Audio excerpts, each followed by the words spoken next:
So I'll say this quickly and then I'll hand over to Joe Birch, who's going to do the formal introductions. But I just wanted to say welcome. My name's Laura Viert. I'm the International STEAM Programme Manager here. I've been involved in organising this conference. But I wanted to say hello to you all for a start and just tell you some really practical things. The toilets are on the right, just there. If there's a fire alarm, it's that way, straight out the front, the doors will open, and there's fire escapes on this side and that side. And also, it's been live streamed today, so if you don't want to be on camera or don't want to be on film, please tell the technical team at the back. You can see the hand, because they're there. So that was it. Most of us who work here have got our T-shirts on with crew on the back, so if you have any questions or need anything, any information, please just don't hesitate to stop one of us and we'll try and help. So I'm going to hand over to Joe Birch, the Director of Innovation, Enterprise and Employability at Birmingham City University. Thanks, Joe.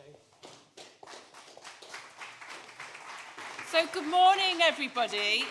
It's been really interesting organising a conference this year because we're slightly going back into that, dare I say it, pandemic-y season. So we've got a few guests who haven't been able to arrive. And as a result of that, we decided to run this as a hybrid event. Hybrid events are quite tricky because you've got the amazing people in the room and then we've got quite a lot of people online. So we're going to do our very best to make everyone feel very present. We went down to Curry's and bought a large screen to make sure that the people that are hybrid feel the same size as us here. And we feel it's really important to you guys that this feels like a highly engaging, very collaborative experience. So what you'll see is lots of videos, lots of stimulation, lots of chance for tea, coffee and drinks. And what we're trying to do is make sure that you start having interesting conversations.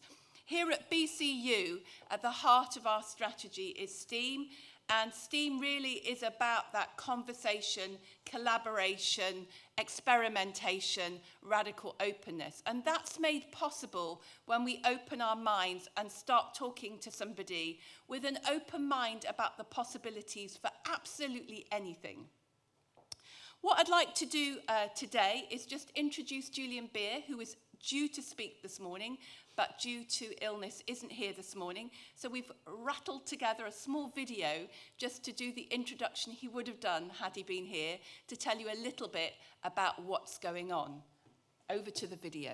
It's really important. It's not just about the building that you see up the road, the old Belmont Works that we've converted, and we've invested a significant sum of money into the building. So the building is one thing, but actually what we do in that building and around the rest of the campus in terms of the STEAM agenda is really, really crucial. It's a differentiator. It actually brings the disciplines together and we work on complex problems, whether that's in society or whether that's on commercial projects.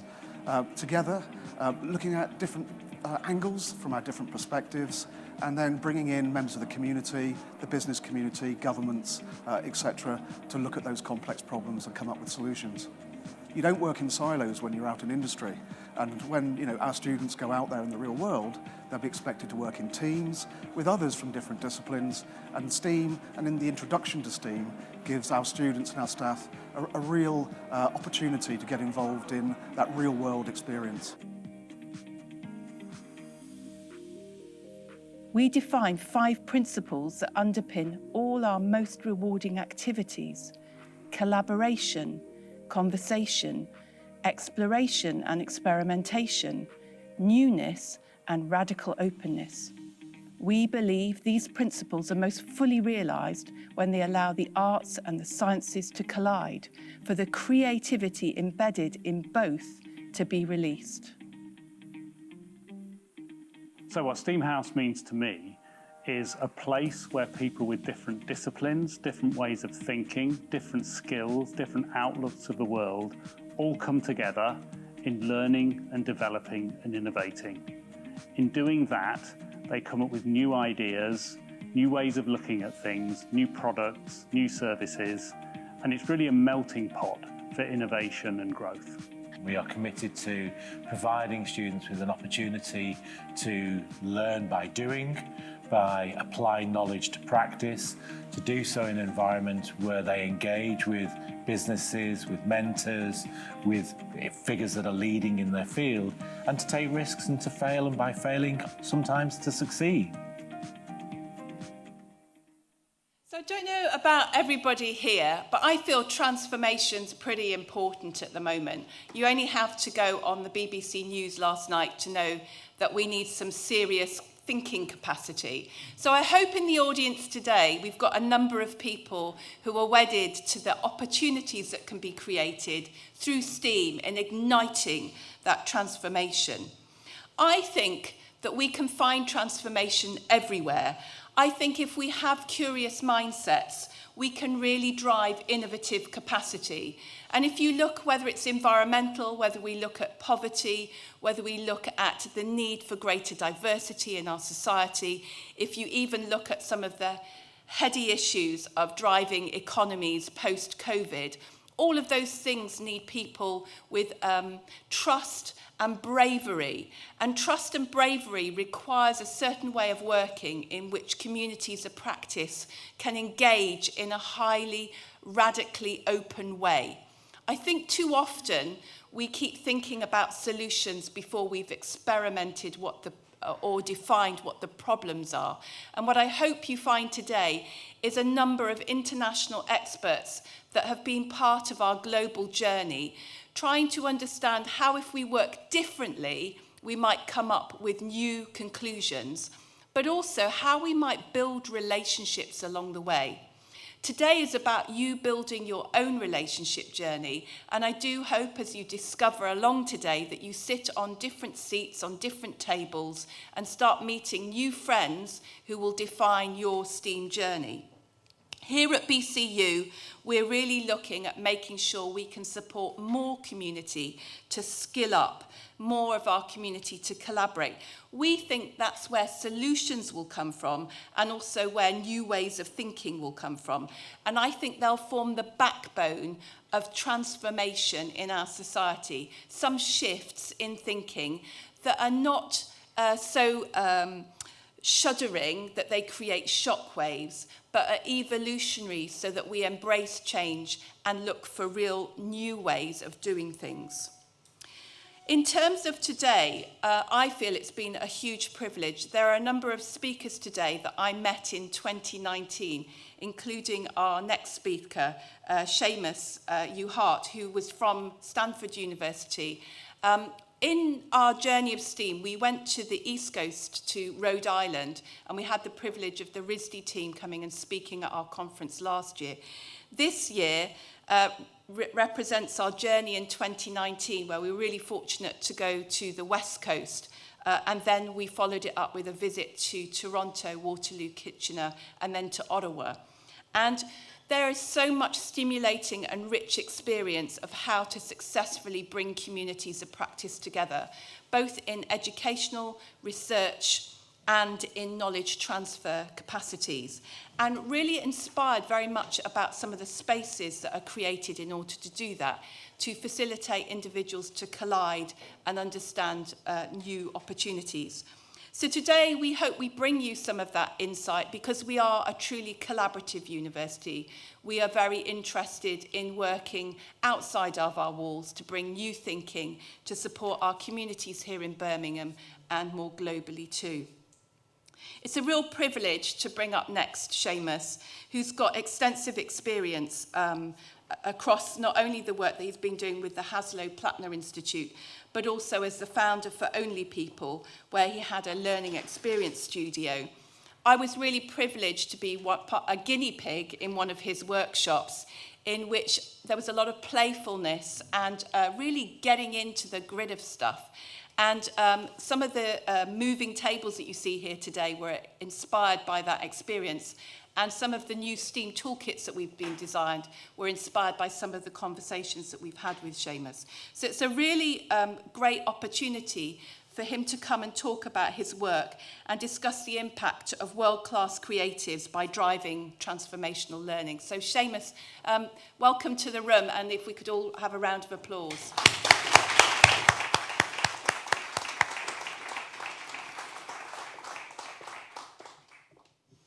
Thank you, Joanna, and your entire team for everything. It's been years now, and it doesn't seem like that. I can't believe we're here.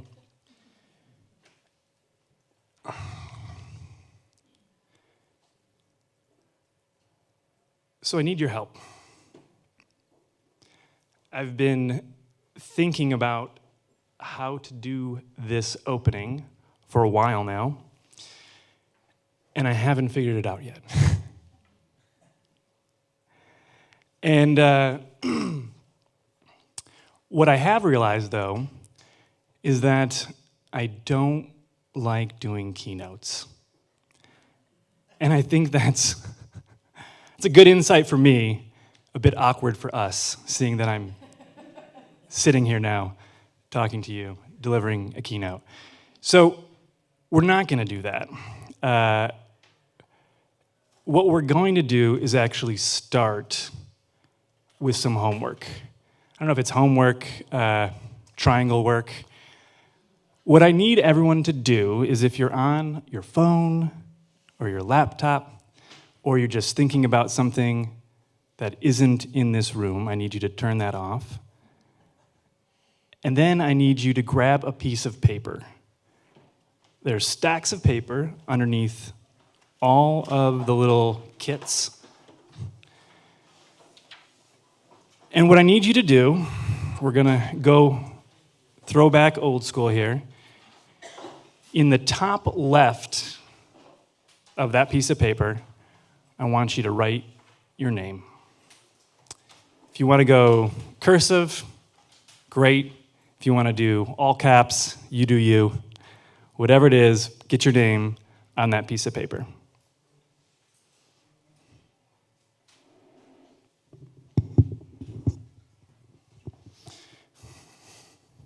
Let me just see a quick, there we go. I want to make sure everyone's literally on the same page. Now, I teach at a place that is known for design or design thinking, and what I want you to do is write down what the word design means to you. You can do it, this is your paper, so if you want to do it anywhere, if you want to now break the rules, go lower right-hand corner, you got it. I can see it. I can see that glint in your eye. Write what the word design means to you.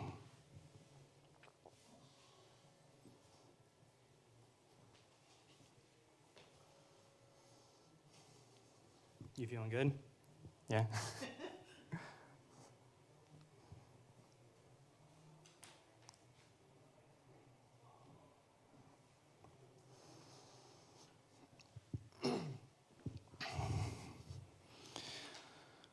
All right. Who thinks they know? I'm still trying to figure this part out too. We've got as far as me knowing about the keynotes. Now I'm trying to figure out this word. Who wants to share their definition of design? A mix of functionality and aesthetics. A mix of functionality and aesthetics. For what was the first? Functionality. Oh, functionality and aesthetics. Making things for functionality and aesthetics. Nice. Yeah. Transform your ideas into reality, drawings, construction, videos, etc. Thank you.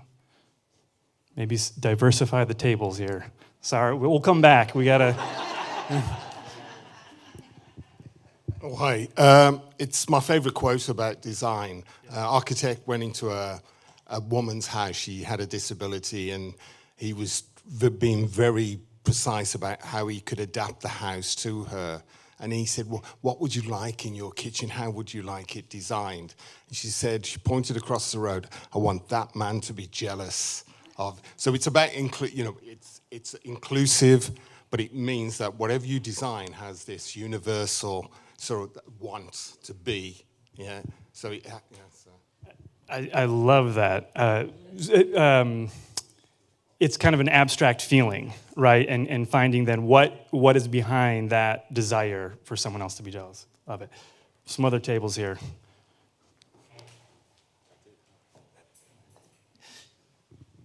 So it's a concept of look, feel, working, and physical existence. Look, feel, physical existence. Maybe one more. Who feels like their thought leadership on this has not been represented? Yes, thank you. Really simple. Understanding and listening to user needs. Understanding and listening to user needs. Is there any last one? We're like, oh, you know what? Turns out I do need to say this. Yeah, thank you. I put, design is about reimagining something to fit in with a brief or current requirements. Love it. Well, I just I came up with 3 words. I'm not sure whether the 3 words are accurate.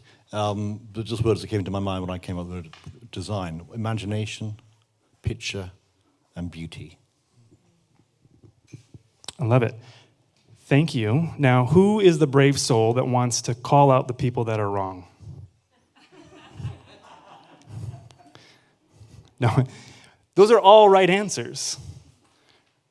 I think that's what's tricky about the word design, is that it means a lot of things, right? At the D School, we talk about design as a way of thinking and doing, a way of working, right? So graphic design, making something look beautiful, absolutely, that's fashion design, right? Like, these are all correct answers around the word design. But the way that we teach it is a bit different. And I've found that that word gets in the way a lot, right? And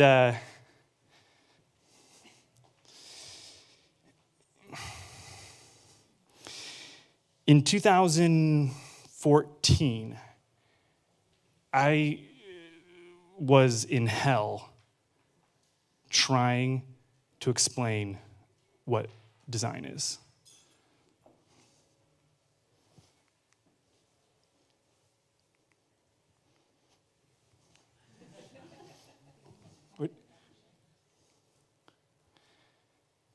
There's a delayed punchline. Hell is a very small town. Where am I pointing this thing at? I don't think. Oh. About an hour west of Detroit. It's my hometown. It's where my parents still live. And in 2014, I was there after I had just taken my job, the first role I had at the Hasso-Plattner Institute of Design. And my parents were so excited to hear about my new job. And the fact that, oh, this thing keeps on moving. And the fact that a kid from a town named Hell, that literally has an ice cream parlor called Ice Creams, a bar, actually 2 bars, because one's a bar restaurant, because they like to have, a variety of services, was now, teaching, working at Stanford University, right? Yes? Can I ask, is heaven quite close to hell? Paradise is. Yeah, I think heaven actually is in Ohio. like it's America is a strange place for a number of reasons. So I started telling them what I did. And we were in this particular process, or particular part of the process, where we were rapidly prototyping, right, a bunch of different potential solutions for this project that ended up being called Stanford 2025. It was this big research project around the future of living and learning at Stanford.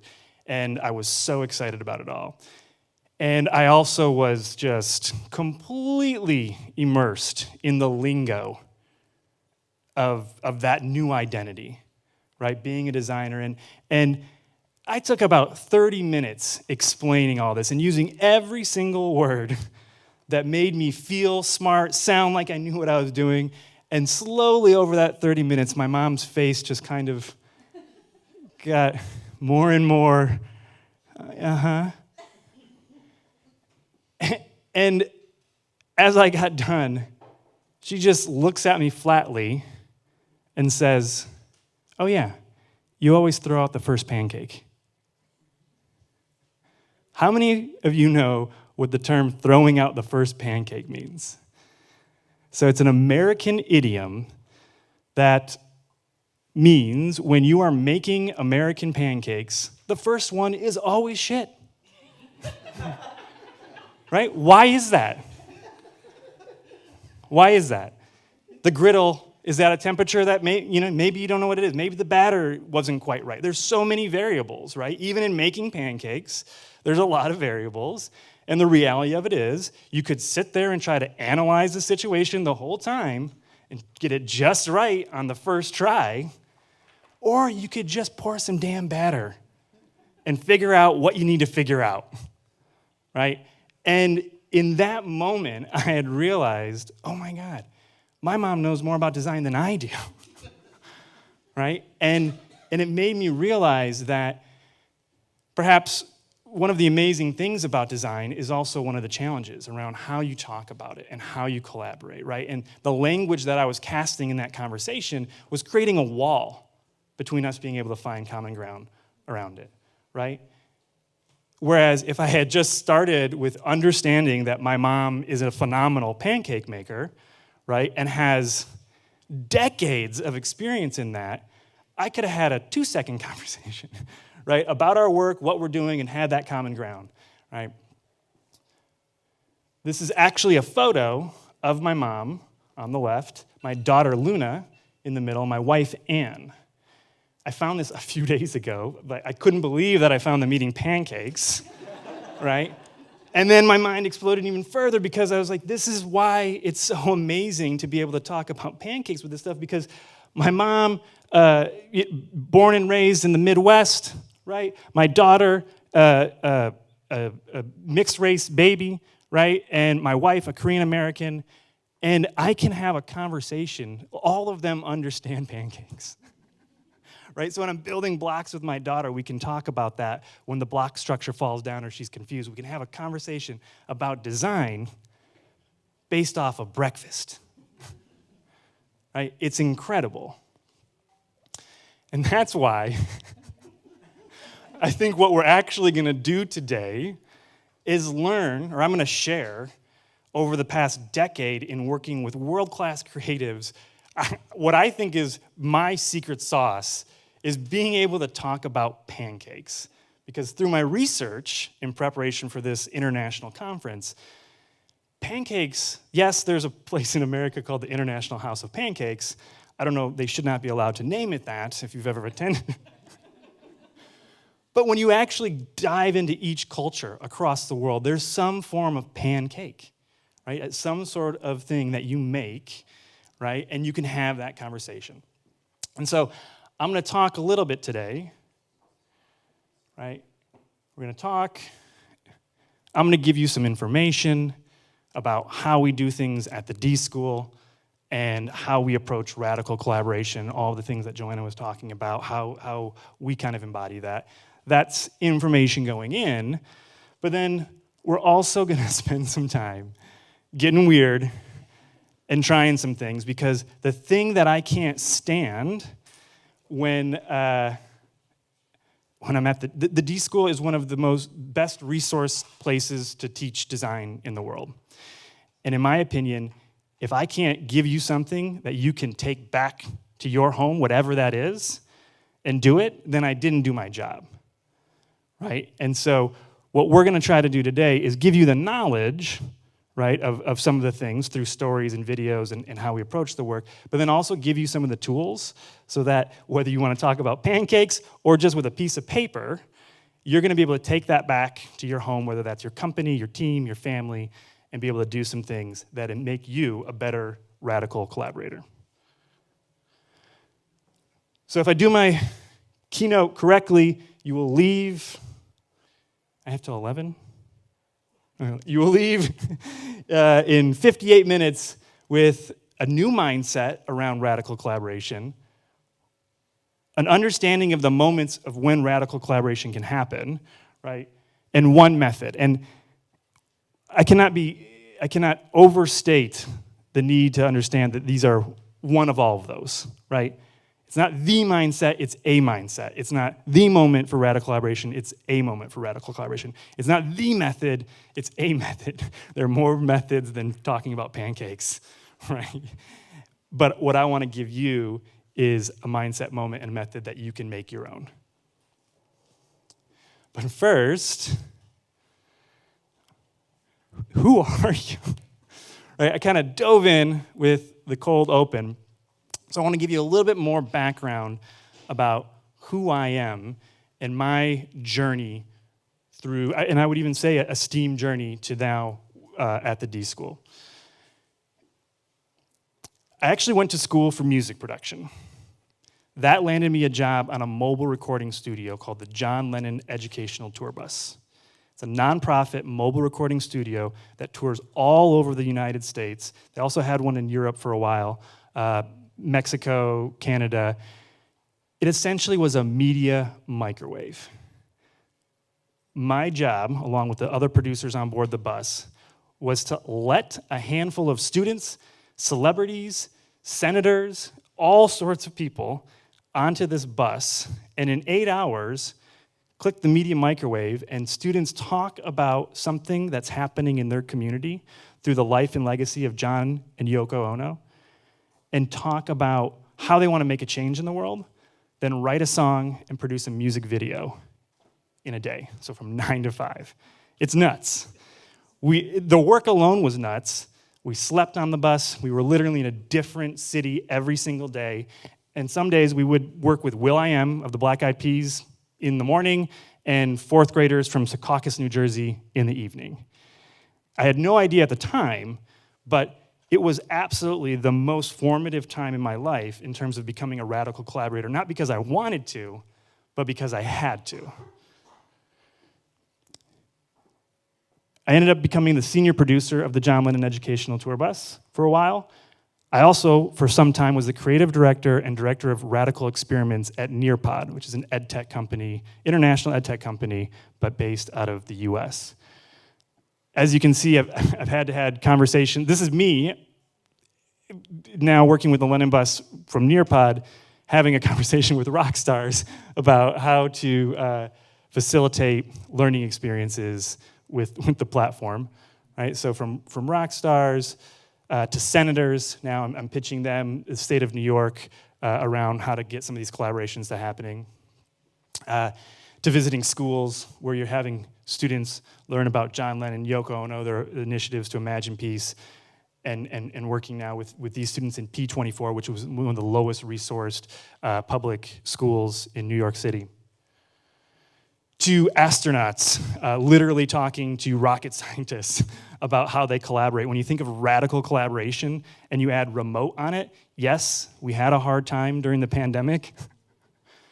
Astronauts on the International Space Station, it's just absolutely incredible what the world is able to do when we really lean into radical collaboration, remote work, right? They're doing it at the highest possible level, literally out of this world.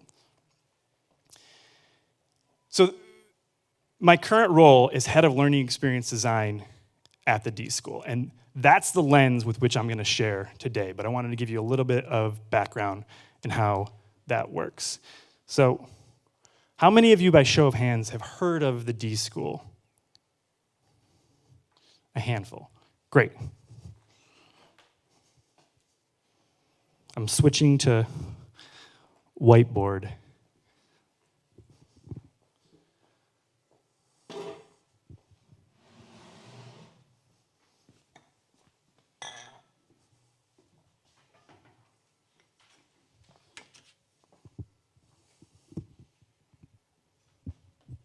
Backing up, how many of you have heard of Stanford?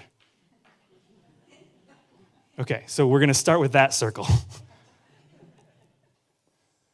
And we're not going to start with that circle.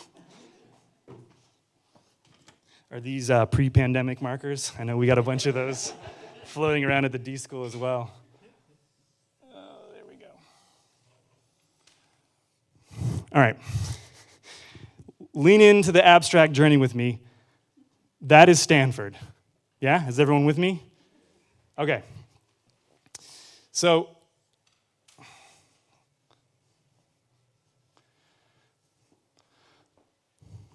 Stanford has many schools. Let's just say it has that many schools for now. When I say schools, I mean School of Law, School of Business, right? So there's Stanford, here are the schools, yeah? The D School is literally and figuratively positioned in the middle of campus, right?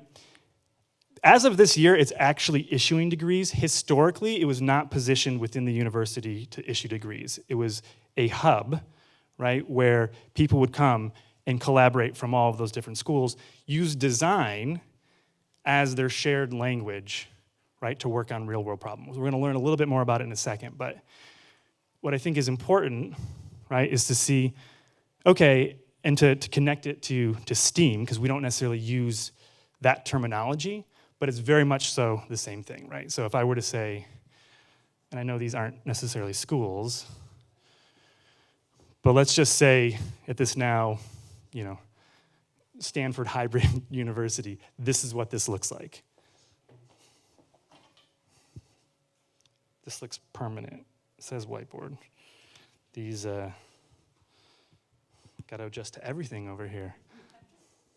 Here we go. Smells permanent too. I'm nervous. It says whiteboard marker, but yeah, just one that's different. Yeah, same kind? Let's try it.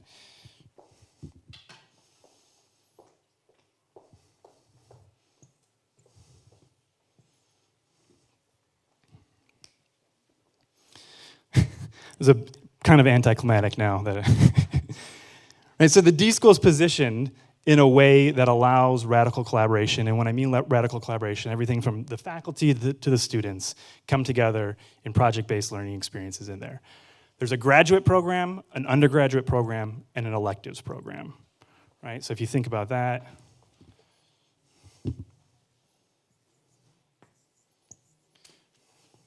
graduate, undergrad, elective. My role is head of learning experience design in the elective program, all right? And when you look at that as a numbers, it might look a little bit more like this, where the graduate program has about 16 to 20 students a year. The undergrad has anywhere from 60 to 100. And the electives can be 700 to 1,000, right? And this is a space where a lot of the experimentation can happen, right? Where, I'm literally working on a class right now called How to Shoot for the Moon, and it's a cross-listing between the Aero Astro Department and the D School, right? And that's the first time that we've collaborated, and we're gonna kind of figure out what we need to figure out. We're gonna throw out that first pancake, right, of a class, and the electives program allows us to do that. So that's the lens with which I'm communicating my experience and how the D School works. What I want to do now is actually share a video that is from the D School, where the executive director and the creative director are kind of sharing the point of view on how the D School works. That point of view shines through all of these, but I just want to make sure we're on the same page in terms of what I'm talking about. Where did I put the clicker? There it is. Thank you.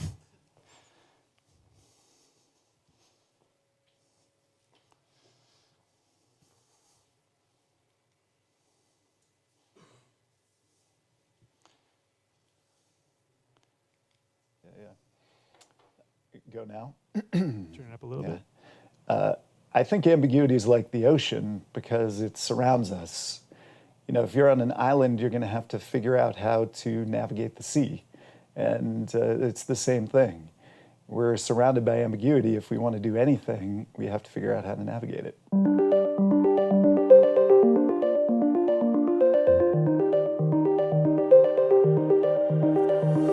So the first time I started thinking about why ambiguity is such a critical element of how we teach at the D School, I was reading an article called The Pop of the Wild, which is about this idea that in every learning experience, there's the student and the teacher, and then the world that they're investigating together.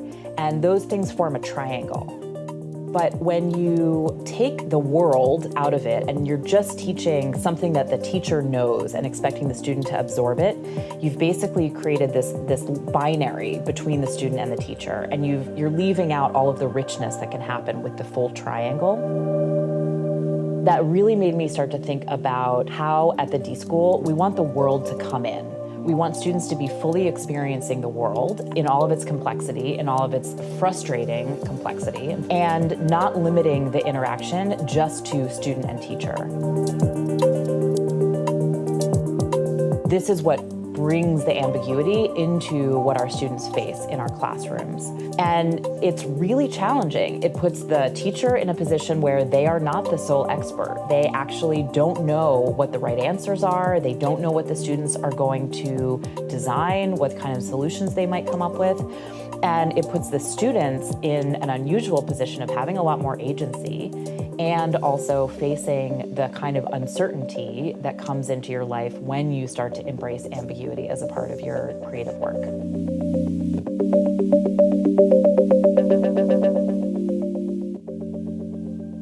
We work with a lot of students who are amazing at fulfilling the requirements they're presented with. So a trick is to give them multiple requirements where they have to kind of figure out which ones are the right ones. The students have to get used to doing that on their own, because a lot of times in life you're going to be presented with situations where you have to figure out what's important rather than be given sort of the rules or the goals. We'll give them help, but we won't necessarily give them a roadmap. We'll give them things to do, but not targets to hit, so that they have to figure out what the targets are. I think the successful students are able to create their own constraints and create constraints that are very meaningful to the problem at hand. The ultimate goal is for the students to just get excited about jumping into ambiguity versus being afraid to try or avoiding it completely.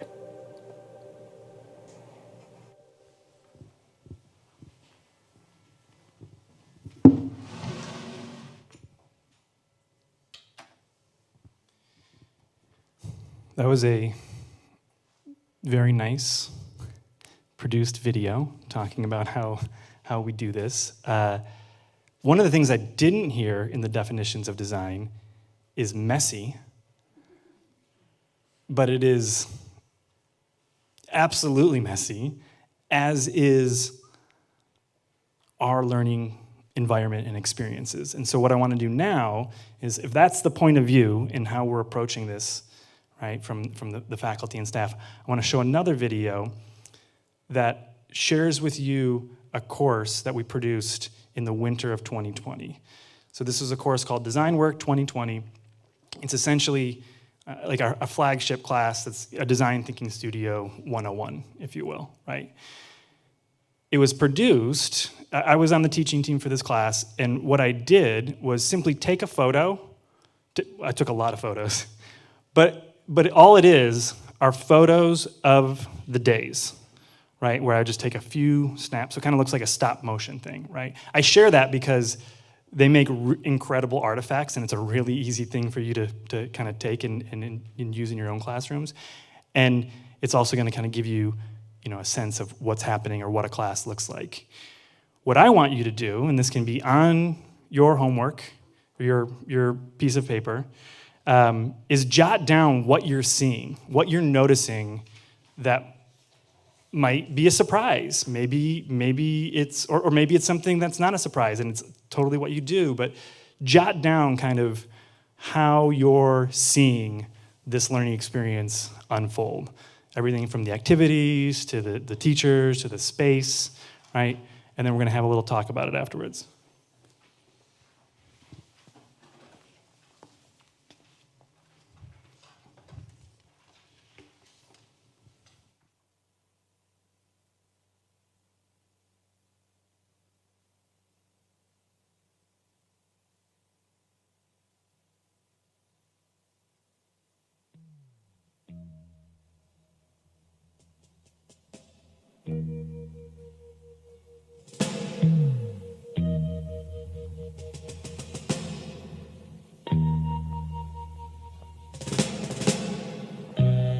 Ground control to Major Tom. Ground control to Major Tom. Take your protein pills and put your helmet on. 10. Ground control 9, to Major Tom. 8, 7, 6, 5, 4, 3, 2, 1. Lift off.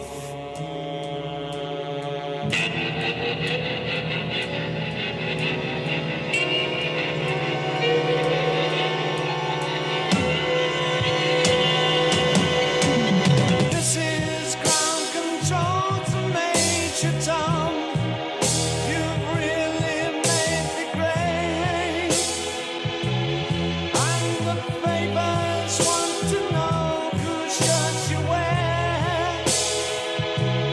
Now it's time to leave the capsule if you dare. This is Major Tom to ground control. I'm stepping through the door, and I'm floating in the most peculiar way.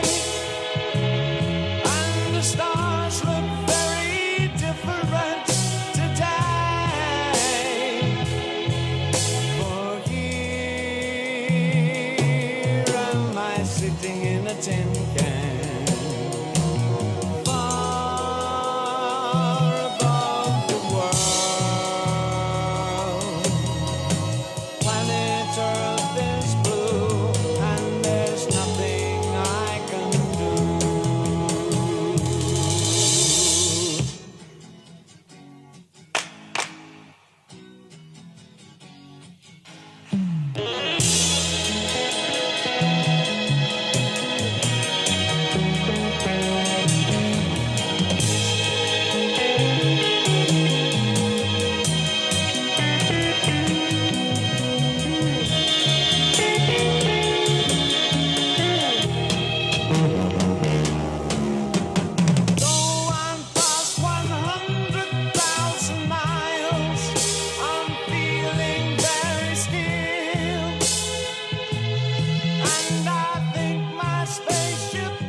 All right.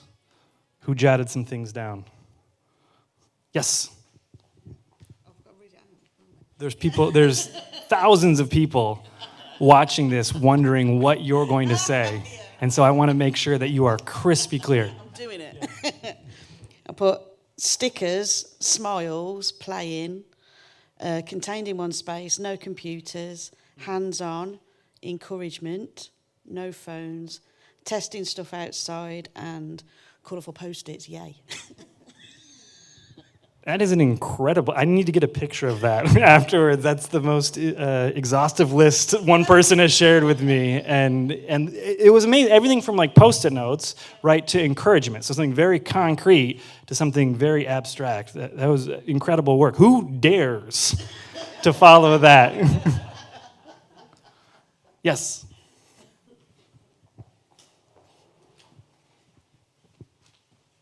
So I didn't write, I typed, because it's my way of thinking and working. But I think the David Bowie song sort of gave a hint of what they were doing, looking at space rocks, brainstorming, getting people to think differently.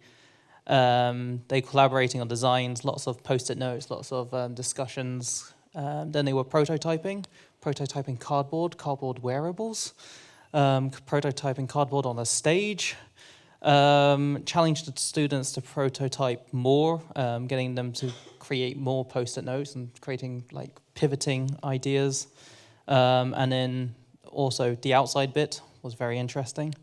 And then an astronaut's involvement. So I think they were designing wearables for space as an idea.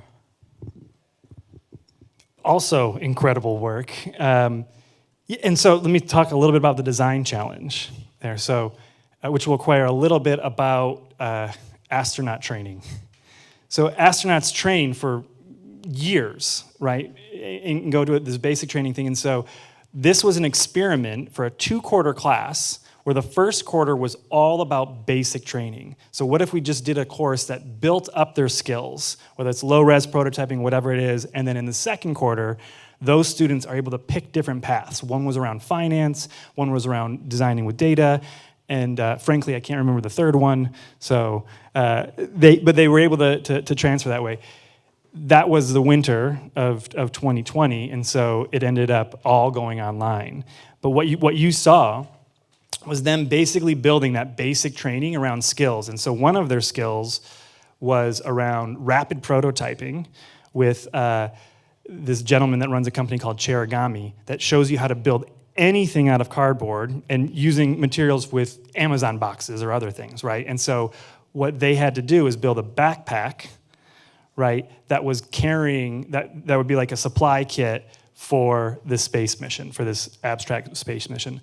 What the design challenge ended up being, right, is a partnership with the International Space Station, and they were then talking to, you saw the astronaut in there, they were working with some folks from SpaceX and understanding remote and radical collaboration, and then designing, using their dorm rooms as kind of parallels for a controlled space that was very small, and how would you design for someone else in a remote, closed space. So lots going on. Great eye in picking up some of that stuff.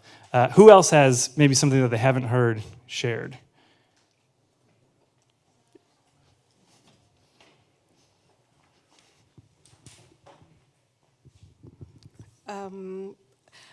I put down interactive. I saw interactiveness. I saw practical work, design, creativity, collaboration.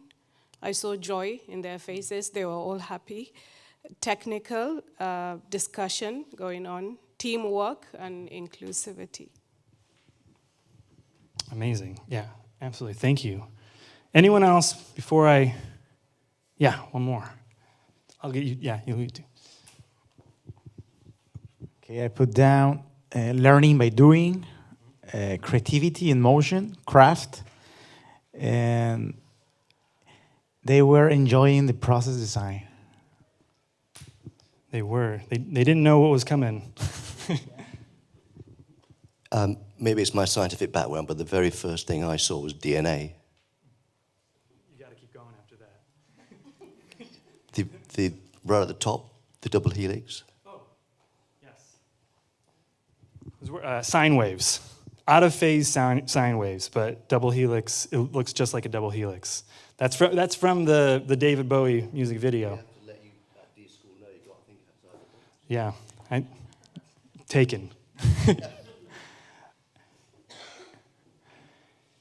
So that's one class, right? As I mentioned, we teach classes that are kind of design thinking studio. There's a course called Redesigning Finance, which is positioned squarely at finance and design. There's other classes around design of data, right? There's all sorts of different classes that manifest through the electives program. There's a few main points of view, though, that all classes encapsulate, right? One of them being this idea of radical collaboration. And what you all saw there was, you didn't see a teacher, right? You didn't see one teacher, I should say. You saw them learning from each other. You saw a student range from undergrad, so that could be 19, all the way to, I think 67 was the oldest. There's a program called DCI, which is Distinguished Career Institute, and there's folks that are kind of in their second or third careers that come back to Stanford and they can take D-School classes. So you have an incredible spread of experience. All of our classes are taught with teaching teams, right? So in this particular instance, usually that's 2 to 4 teachers, And the point of that is to not have 4 people that all agree with you, right? It's to have on display right in front of the students different points of view on how things are done in the world and have them grapple with that and form their own points of view, right? In that class in particular, it was myself and Kelly Schmoody who were the head teachers, but then all those folks that you saw teaching, it was almost like a variety show. That was the experiment we were running with that class. Can we bring in a new teacher every single day to teach them something new and really create a diverse experience for the students, right? So radical collaboration amongst every person that we can, right? Real world projects. So again, this was phase 1 of what was going to be a 2-quarter class, but all of our courses are partnered with a real world challenge, right? So the International Space Station has challenges, right?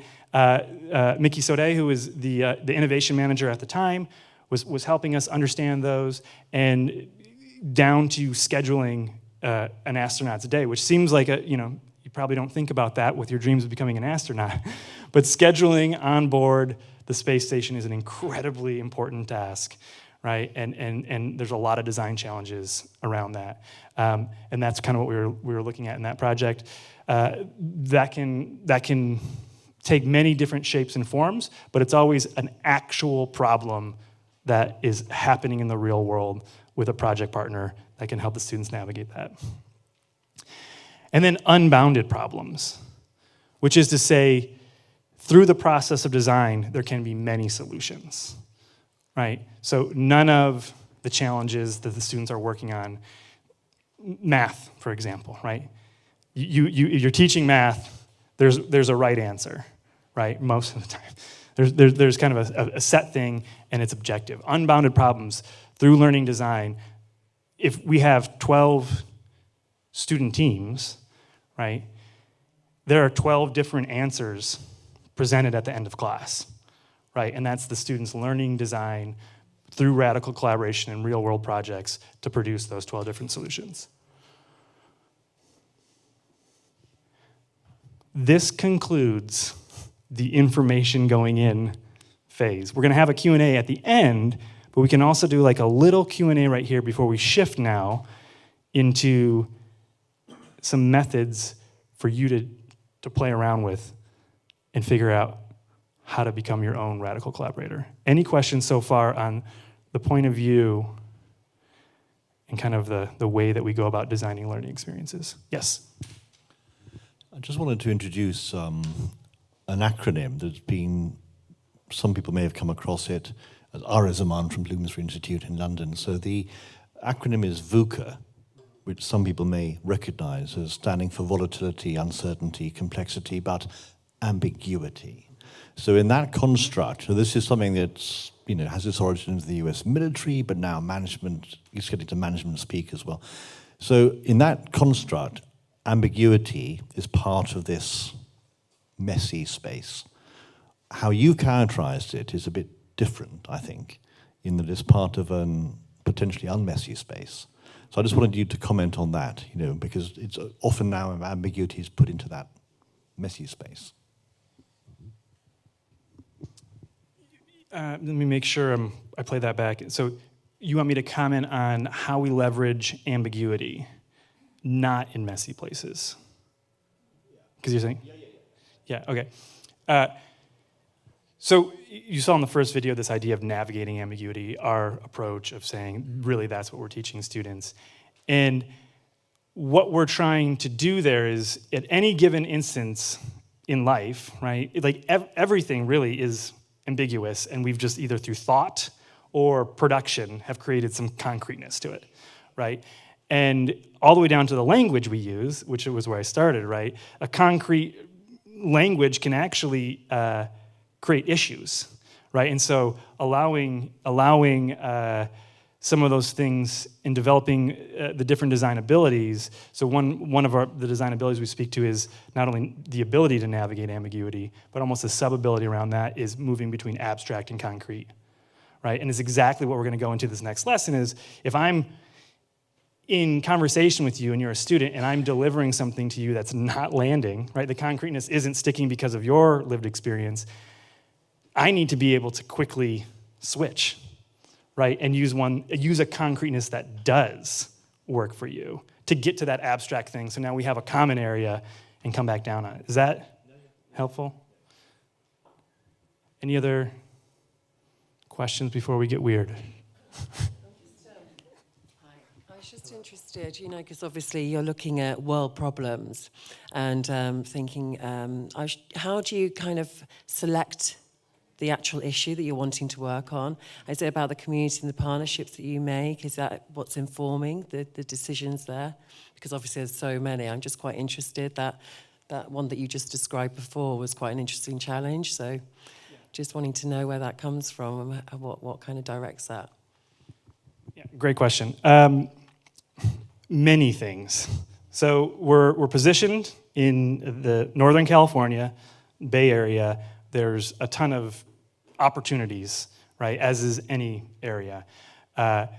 So often there's relationships or people that can bring those to the D school and will work out if that's a good fit, right? There's a huge scoping effort that goes into making sure, yes, that's a real world problem, but we're not just trying to give you free labor of graduate students working on this. We need to make sure that that's fit for the students, right? So in some cases, it might be that there's a woman that was a fellow for a while at the D school, and she runs an organization called Playworks, and it looks at recess and how to use design to really unlock the power of recess in elementary school. She returned years later as a project partner, right? So that's an example of an existing relationship coming in. Another example, redesigning finance. Bruce Cahan, who's been a lecturer around ethics and finance for a long time at Stanford, approached me about teaching a class. He had relationships in Wells Fargo, JP Morgan Chase, all of the big banks. And what we did with that one is I kind of called him on it and said, do you think you can actually get those people to the table, right, to actually collaborate? And so we did what we call the pop-out, which is like a small pancake, right, if we're going to lean into this language, right? And so we did a course that was only 4 weeks long, and it was actually just 4 Fridays. And what we really wanted to see is if we take the train up to San Francisco with the students, can we actually get into Bank of the West and have them interact with our students in a real world way? And so that's how that grew. And then the one that we saw with the astronauts, pure serendipity. So I'm working on an analogy that uses the space race of the 1960s as like a design parallel that can be used in any class. While that was being developed, an email was forwarded to me, like 3 rings down, that the International Space Station wanted to do a pop-up event at Stanford. And I said, yeah, I'll help you. You can use the space if you can get me an astronaut. Right? And so then that relationship kind of built out. And now Mickey is also helping with a project partnership. So that was 4 years ago that first happened. Now she's on the teaching team with a faculty member, Debbie Sensky, in AeroAstro. Right? And so it's all about people and relationships, and they come up in different times, but then it's always kind of going back to that, like, it's not just because this is a cool idea or we like that person, it's, is this right? It's absolutely student-centered. So yes, that's a real-world problem. Yes, absolutely design could work for that. Is it scoped in a way that is going to give a transformative learning experience to the students? So, was that helpful? Yes. Yes, all right.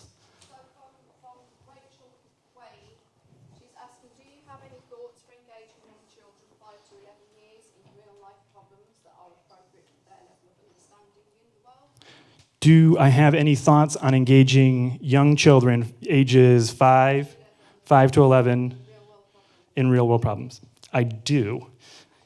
We also have what is called the K-12 lab. So if you imagine this as an internal map, right, and all of these are the schools of Stanford, the D School also has external programs. So there's an executive education program that looks at how does design make impact through executive education. There's a K-12 lab, excuse me, jinx.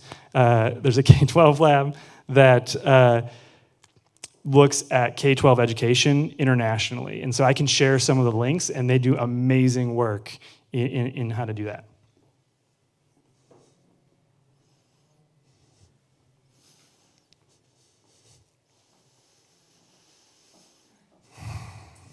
You're ready.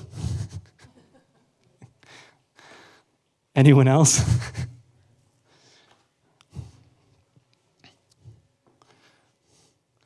Okay.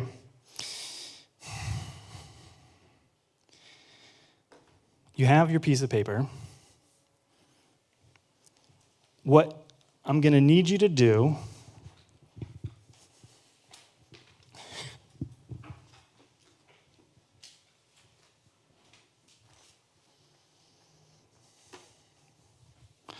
this is a little behind the scenes. Who can tell me what this is?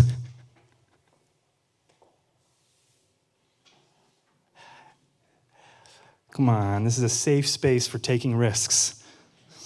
And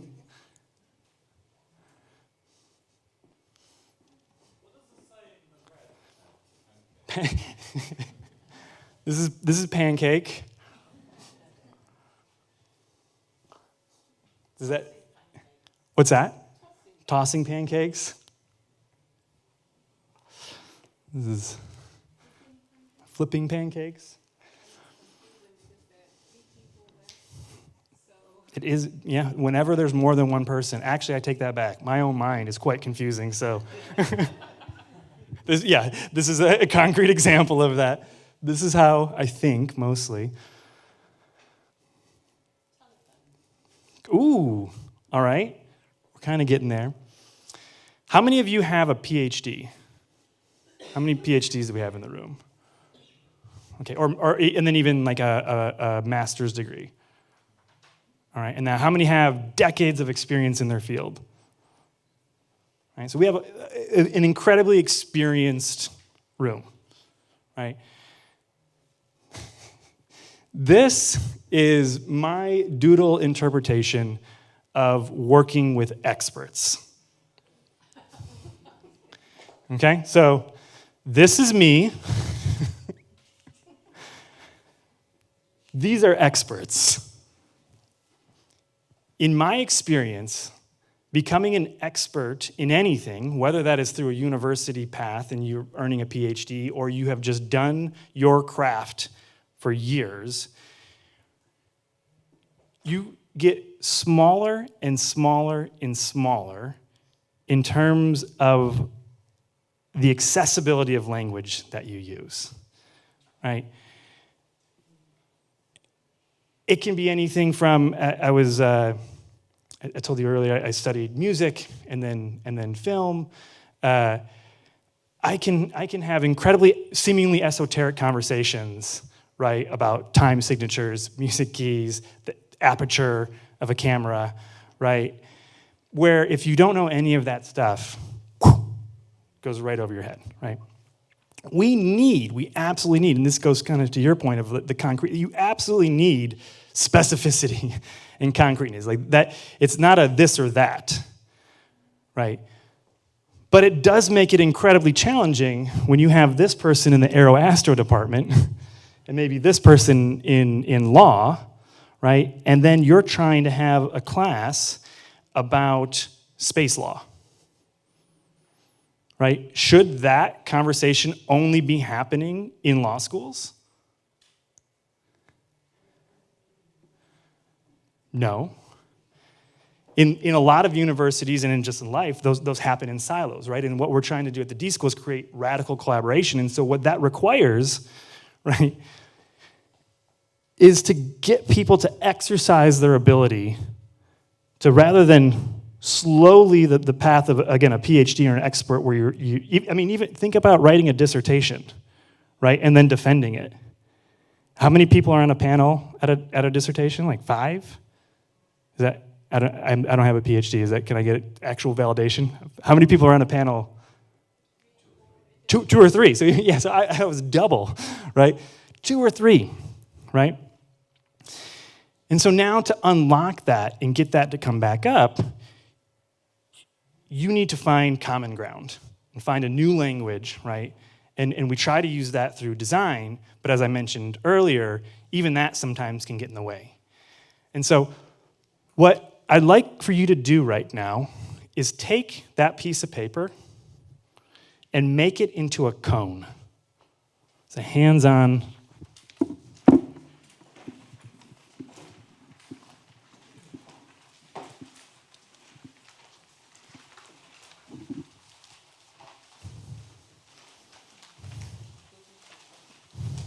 Not yet. Growth mindset. You're not good at it yet. Practice. Throw out the first pancake, keep rolling. And it should look like one of those things you can get. I don't know if you have these over here, but you could chips. Ooh, almost said fries. Right? You could. All right. Now, what I love about this is that it's a trick. You can do this by yourself. You can do this with a team. It's going to change both how you think about what you see and what you say. All right? And you got it.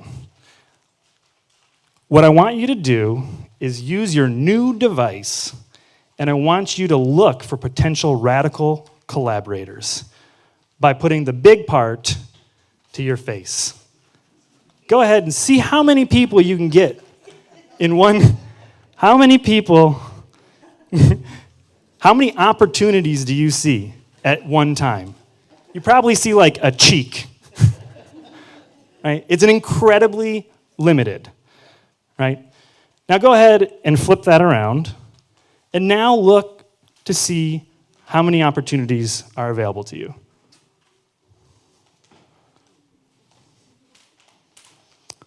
So that was using our eyes. Oh, excuse me. Right? Looking for opportunities. Most of the time, because of our own personal experience, we get set. We have a set mindset around this. I talk with, to a fault, I'm constantly like this. Right? Constantly seeing opportunities, which is great when we need to see opportunities and is frankly a pain in the ass to work with me when we're trying to converge and get something done, right? And so part of understanding your natural mindset and how you're working on those things and saying, yes, I understand, Seamus, you're seeing it this way.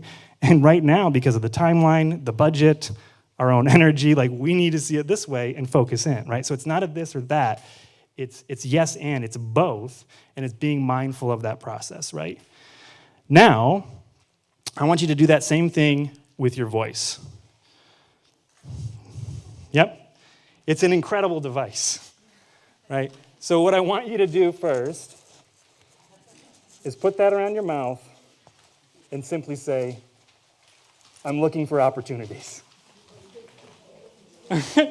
Go ahead.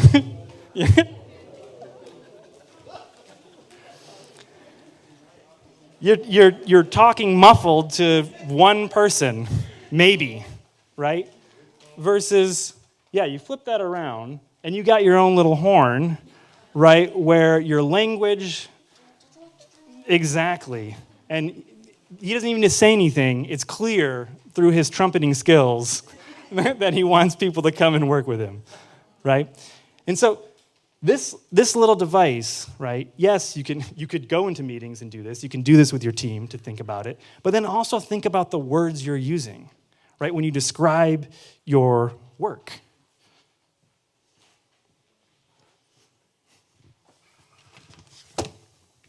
I have no idea if this is relevant, but I'm leaning into it.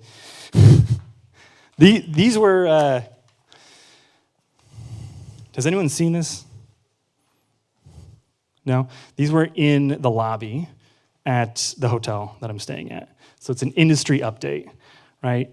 And maybe we can even pass some of these around. These are incredible examples of highly specific language where it's great if you know exactly what they're talking about, right? But if you're looking for a collaboration, you might just look right past this and say, there's nothing for me to learn there because, let's find a good one here. And actually, you can just kind of pass some of these around. Just kind of take them and pass them around. So like, who works for Watlow? Anyone?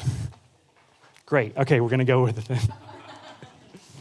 So Watlow here has the PM Legacy panel mount controller. The Watlow PM Legacy Series panel mount controller is an industry-leading PID controller that allows optimal performance utilizing simple control and menu functionality without complex features.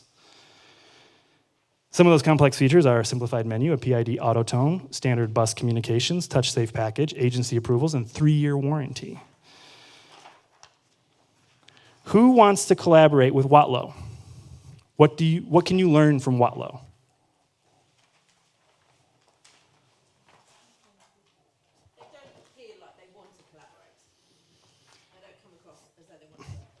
Yeah, and this is an ad, right? So it's like very specific. So it's like it doesn't appear like they want to collaborate. It's a very specific ad, but it's an example of that communication going to a very specific funnel, right?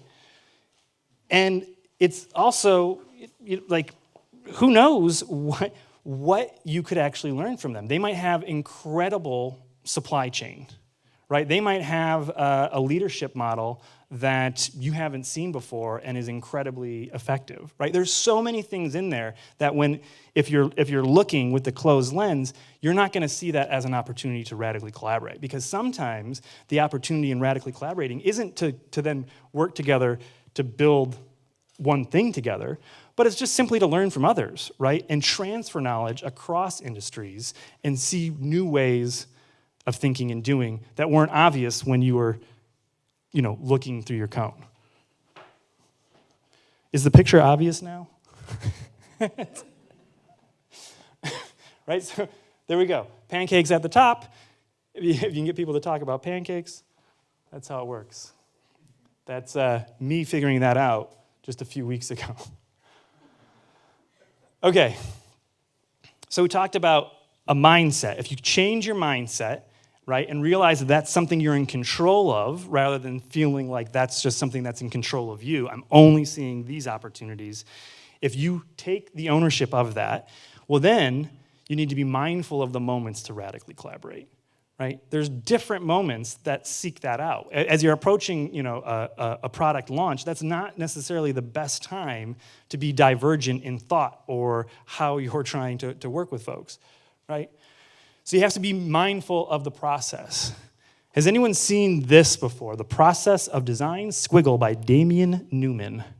You can find him at thedesignsquiggle.com. It is one of my favorite illustrations. Does anyone want to take a stab at what? I think you might have just volunteered yourself with it. Anyone want to take a pass at what this is? What this is communicating? Come on, we got through the pancake cone together. We can do this. Yeah.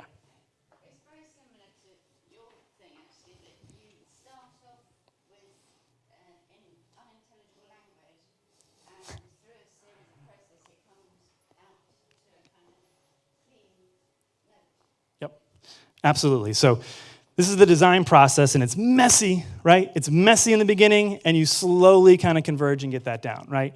And so some of the methods, and I'm going to hit the gas a little bit here for time, but it's basically getting to the point where you have a handful. We talked about pancakes, but you need to have a handful of analogies for your work, right?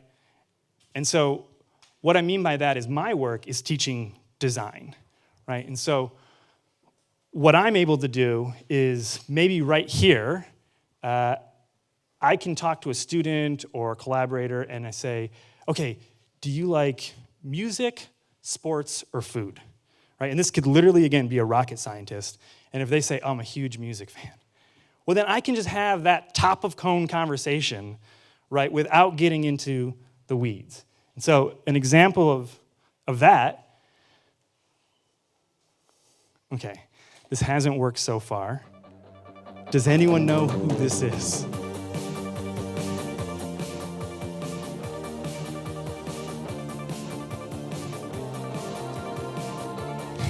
Yes.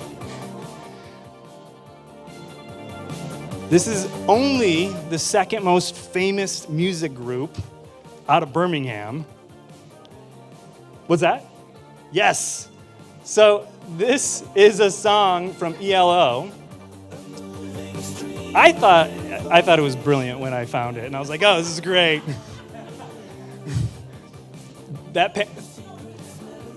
No, it's not. But the point is, right, there's 2 points. One, that could flop, and I now have other analogies to go to, right? And what you're able to do with this one, it's a song called Secret Messages. And it's basically, he's talking about how there's messages constantly happening around. So if there was a student struggling at this point, because there's too much, right? We call them insights, hunches, different things in the design process. That's, even defining what an insight is confusing, frankly, right?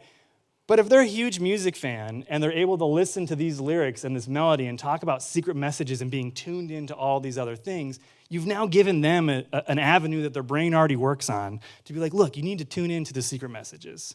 That's what's happening here, right? And so if they say that whole thing is rubbish, try this one too, didn't work. Does anyone know who this gentleman is? Tom Brady. And who's Tom Brady? Your boyfriend. Soon. He's approaching the market. He's approaching the market. Tom Brady is arguably the best quarterback, I'm trying to figure out how to say this, in American football. I mean, he's had like 6 or 7 Super Bowl rings, right? Does anyone know what he's doing right here? He's talking to his team. So something that's unique in American football is after every play, they come together in what is called the huddle. The huddle is an opportunity to get feedback on what worked, what didn't, and what should we do next. This man is the best, not only in the world, but in the history of that sport. And yet, after every single play, he brings his team together, says what worked, what didn't, what are we doing next, right? The ability to get feedback early and often is crucial in design and other collaborations. And this is another example if there's a sport fan, right? And if it wasn't American football, I could use a different one. But it's an idea of, again, talking pancakes, right, with someone else. Then, of course, there's the food one, right? Which we already hit. I think it's my favorite. It's the idea that even if you're starting about a conversation around collaboration or design, the process of making food, turns out we all have to engage with it, right? So you have an international in, right? We don't all have to watch sports. We don't all have to like music. We all have to eat, right? And being able to have conversations about that and being able to talk pancakes about where you are in the design process and those different elements can be crucial in creating radical collaborations. So because we're approaching time, what I want you to do during one of the breaks, there's several books from the D School. There's one called Creative Acts for Curious People. Do you have it? Oh, great. So there's a bunch of different activities in here. There's one from a class that I teach called Creative Gym, which takes the premise of if your brain is a creative muscle, what's the similar to a cross-training class that's going to develop that muscle, right? One of those exercises is called Tell Your Granddad. And it's simple. What you do, or what we do with students, is we set them up in pairs, and we ask them to explain something to their granddad, right? And we give them a seemingly abstract challenge, like climate change or screen addiction, right? Or is it Jeremy Hunt? Yeah, so like Jeremy Hunt's role, explain that to an American, right? Right? Like, and if you had to do that through metaphors and similes, you'd get quite creative, right? And so what I challenge all of you to do now with the mindset that you're going to practice, the moments that you're thinking about, now find your pancakes, right? And the way that you do this is by making a bunch, right? It took me nearly a decade to get to food, sports, and music and be able to study that so well that I feel confident talking to anyone in the world through those analogies, right? Your work has incredible nuances in it that you need to figure out how to maintain, but it also has incredible moments and opportunities for radical collaboration. And your ability to talk pancakes, whatever that is going to help you open up your life, your work, your world to become a more radical collaborator. So during the breaks, try to find someone, you all have this shared experience now, and say, hey, I want to play Tell It Your Granddad. And either take one of those things around climate change or screen addiction, or take your work and say, okay, set your watch, give yourself a minute or 2 minutes, and see how many different similes, metaphors, analogies you can come up with, right? And then just take that feedback from your partner. Say, those were all rubbish, right? Or, you know what? That one got me. And the thing with that is you don't actually have to ask them for the feedback. What I mean by that is when you're talking to people, you know when you connect with people, right? You know when something's landing. You can see it in their eyes. You can see it in their body, right? Say, okay, I'm connecting here, right? So practice Tell Your Granddad during one of the breaks and see where you can develop that. I practice this daily, right? And I subscribe to many magazines, The Economist, the New York Times. I get them in print, right? So the algorithm isn't getting me. And it's like it's very intentional, right? So ESPN, which is a sports channel in the US, right? I ingest all of those medias, right? I listen to the global top 50 once a week from Spotify, which in my personal opinion is terrible music. And it keeps that practice of me being able to talk to anyone about what's happening in popular music, right? So it is not something that you walk out from this moment and now you are a radical collaborator. It is a daily practice, and is a daily practice that you have to make your own. I hope this has been helpful. I hope it's been inspiring. I know we're going to have some time for Q&A afterwards, because we only have one. It's 11 now, so. I'm going to recommend. Am I right to set them? So I'm going to recommend we just go 10 minutes over to make sure that the Q&A is possible, because in the spirit of radical collaboration, I'm really keen that you have your messy pancake moment. Could I just ask the team at the back, are there any questions from the audience already online, or should we start in the room and see if any come? Okay, so I don't know about you, but one of the things that really resonated with me is about ambiguity and the fact that words get in the way. We do a lot of collaboration here at BCU, internally and externally, and I do quite a lot of collaboration in my family and with my friendship groups. It's on many occasions those words, when they're issued the way I intend them to be, they're not always received that way. And when I'm trying to describe what I do at work, most of my friends look at me very blankly, so I think that kind of expert element gets in. So anybody got any thoughts or questions around, how we go on this journey of radical collaboration? Anyone got any thoughts in respect of particular moments that resonated with them? Laura's at the back with a microphone just to make sure that our audience online can hear us. Sophia, do you want to start us off? I absolutely love the cone analogy. Because, you talk about, this gentleman talked about how you take the concrete approach and how do you bring them on board, and your take on making sure that people can understand the language. So, PhD in this area, but how you disseminating that information so that we all understand it, so it doesn't get lost, so that you don't just end up working in a silo. So really, that touched a nerve for me. That was brilliant. Thank you. This one just over here, Laura.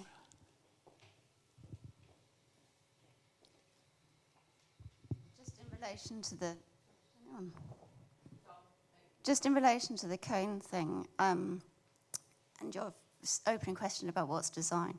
So I adapted your drawing, and I put you at the top as the designer, chucking into your cones.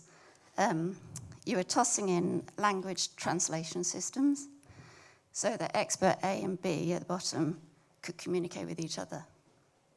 And then their output was a joint productive output because they could actually talk to each other. So design is a translation system. Yeah, I don't know if it is a translation system. I think the ability to, I don't know, is code switching an international concept? I don't know if it is, but being able to talk in many different ways, I feel is my superpower and what I'm really responsible for doing. And I think it's an ability that everyone would benefit from, right? And so if, to the cone illustration, I imagine a day where you don't necessarily need the people that are literally just the translators, right? If we all developed abilities to talk in 3 to 4 different ways about our work, you open yourself up to all those opportunities and you don't need someone just to be that translator, right?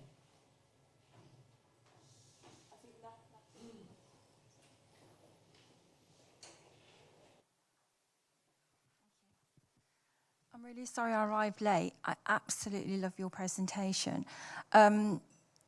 Thinking creatively, I was trying to say flipping pancakes, but I actually understood your analogy and didn't say it because I was trying to think, oh, it's creative.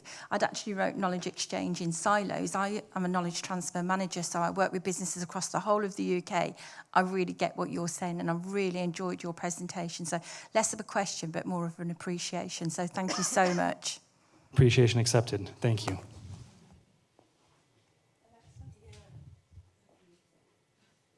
I just really wanted to echo that and say it was absolutely brilliant. So thank you so much. I learned so much. But yeah, I just think working in a higher education institution, it's just really interesting thinking of the layers and the amount of people who you have to kind of get that language across. It's just interesting to think, how do you make sure that the top understands, to then be able to feed it down? Because I think that's always really the issues. And I think it's just interesting to see such a brilliant case in you, in what you're doing, and how you're positioned right in the middle, how we're trying to do it here. And it's just, what would you say has been your experience there to be able to get that really understood across all the different layers in these massive big institutions? If that makes sense. Yeah, well, I think, it comes down to, in any collection of people, right, once you talk about identity, status, ego, roles, that also becomes a thing you're managing, right? So they might understand the pancake analogy, but it's also rubbing up against something else in their identity, or disruption, by definition of the word, disrupt something. So if you're also trying to work with someone that might be disrupted out of that, it's really challenging. And so it gets so messy. And I think that's one of the things when you think about STEAM, right? The A is the subjective, messy part of it, right? And that's life. And so having the ability to talk about pancakes, but then also building out your emotional intelligence to understand when and how and where is just all part of it. So that would be like, if this is one of 10 master classes, right? There's a whole nother layer to that. Yeah, can I just come back to this point here, which I think is really relevant to our institution here? I think the evolution of STEAM in the US and in Stanford is, what would you say, 5-10 years ahead of some of the HEIs here. And I think the issue is that with the thrust of our university, which is screaming to be a research active university, subject-specific research outputs are absolutely at the top of the agenda. And the pressure for that is extraordinary, along with the enormous teaching load. STEAM is an incredible concept. I have a particular fascination for it because I love the arts, but have a science background. The arts for me is an expression of my identity, being a British Indian. So it's been great for my mental health and just for my life in general. But it's misunderstood completely, I believe, throughout our university. I think some departments understand it better than others. Some people understand it better than others. It's just not valued. I could do a small piece of work which is subject specific and it'll be valued way more than a collaborative, multi-department STEAM project. So I think, that's a wonderful question because it's so pertinent to our organization. How do you get people to take STEAM seriously? How do you get, and I think you meant senior management, I most certainly mean that. I've recently had a brutal rejection for a STEAM project from the ethics committee in a health faculty. They completely do not understand the value of a STEAM project. So that's really our question to you. Thank you for elaborating on that. I'm going to jump back to my experience on the John Lennon educational tour bus and talk about that. If I came to you and said, hey, what was your name again? Ashok. So if I said, hey, do you want to increase the creativity, critical thinking, collaboration, and communication of your team? You would say, yes, right? Of course. Who doesn't want that and need that, right? Those 4 things, I don't know, again, this might be international or just to the States, are called the 4 C's in K-12 education, right, in the United States. And they're considered like critical competencies that need to be built up for 21st century skills, right? On the Lennon bus, for the longest time, right, it was positioned as a way to arts and music or pursuit of that was the destination. You're going to get a job in music, right? Or you're going to learn this instrument. Versus if you think of it as the vehicle, right, rather than the destination, that is the vehicle that has stood the test of time for bringing people together, right? People eating food around fires, telling stories and sharing the arts, right? So now if you said, yes, I want those 4 things, I'd say, great. And what I want you to do is I want you to show up to this music studio with your team next week, and we're going to produce a song. There's no way in hell you're getting out of that studio without engaging in those 4 competencies, right? The team production of music or anything absolutely requires those. And as folks mentioned when they looked at it, right, there's also this awesome thing, which is you can have fun doing it, right? You can have fun learning. And I think that's one of the things that the arts do so well. It's human, and I think that changing of that language of saying rather than arts as the final destination, which it does need to maintain that, right? You need fine arts and everything to have that, but also saying it's a vehicle for everything else because it's in our souls, right? And you can get that up, and so I think changing the language is the way that I'd approach that.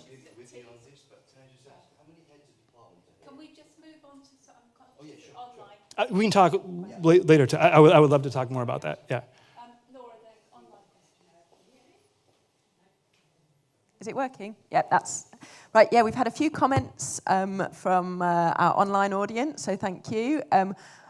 Mike has said that he's visited hell in the 1980s before the ice cream parlor was there. But he said the video comment about setting direction but not targets was interesting. Does it have limitations, he asks? Setting directions, not targets. Uh-huh. Yeah, I think knowing when to use design as a process, absolutely. And that's part of just developing your own design skills. So design as a process and way of working is not always the best approach to take, right? Sometimes you need to take ones that are very convergent and going right at that. I think when you think of design as a way to not only identify and reframe what the problem is, and then also come up with something new, that's great. So need finding, things like this, design is a great process. In some instances, in real world projects, design is not the approach that you need to take. And as a manager or leader, you need to be aware of the different times you engage in those processes. Thank you, and thank you for the question. There's another quick one from somebody, I can't see who it is, in Mexico, saying, from everything you say at the conference, I understand that the key or the secret of making pancakes is to awaken and create self-confidence in our students, mainly. There are no mistakes, but opportunities to create things new. It's more a comment, I think. It's just reaffirming that she's understood. But yeah, we've got some interesting comments. Is there anything else? I think that's it from us. So Yeah. So you'd be delighted to know that this afternoon we have a panel discussion with Professor Peter Francis, in which Seamus will come back, and you do have the opportunity to have a chat with him under the most important thing, which is tea and coffee. Tea and coffee are the secret ingredients to brilliant collaboration. So we invite you to partake in the tea and coffee now and have your conversation about where you get from your messy pancake to your perfect pancake. Enjoy your tea and coffee. We look forward to seeing you back here at 11:30.